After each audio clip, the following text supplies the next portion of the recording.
WhatsApp guys, একটা জিনিস আপনাদেরকে শেয়ার করি, সেটা হচ্ছে যে কোনো জিনিস অভিজ্ঞ আর অনভিজ্ঞর ব্যাপার আছে।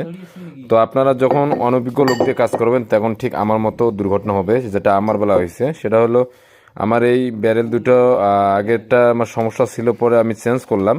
আর এখানে একটা স্ক্রু ছিল, স্ক্রুটা ছিঁড়ে ছিল, তো এটা আমি লেদে পাঠাই আমার দোকানের ছেলের দ্বারা যে এটা নাটটা তুলে আন। কিন্তু নাটটা তুলতে গিয়ে যে ক্ষতিটা আমার করছে সেটা হলো আমার এই চুঙ্গিটার দেখেন কত বড় স্পট ফালাইছে আর্থিং করে। তো এই স্পটটা ফেলে এত বড় খারাপ করে দিয়েছে। দেন কত সুন্দর ফ্রেশ মালটা আমার একদম ফ্রেশ ছিল, কিন্তু স্পটটার কারণে একদম খারাপ দেখা যাচ্ছে। আর এটা ফ্রেশ আছে, আমি এই দুটো চেঞ্জ করলাম। যে আমার আগে দুটো প্রবলেম ছিল, গ্যাস হোল্ডিং করা ছিল এবং খারাপ ছিল, দেখতে খারাপ লাগতেছিল, যার ফলে আমি এই দুটো আবার পুরান বাইক থেকে ম্যানেজ করি অরিজিনাল। কিন্তু আমার এই মালটা দেখেন আর্থিং লাগে সবচেয়ে খারাপ কাজ করে দিছে, যেটা আসলে কখনো শোধরানোর মতো না। তো এই জন্য সবসময় অভিজ্ঞ লোক দিয়ে কাজ করাটাই উত্তম। অনভিজ্ঞ লোক দিয়ে কাজ করলে আমার মতো দুর্ঘটনা আপনাদেরও হয়ে যাবে, এটা নিশ্চিত। তো সবাই ভালো থাকবেন, আর যারা নতুন আমার পেজটা ফলো দিবেন, সাবস্ক্রাইব করে সাথে থাকবেন। ধন্যবাদ সবাইকে।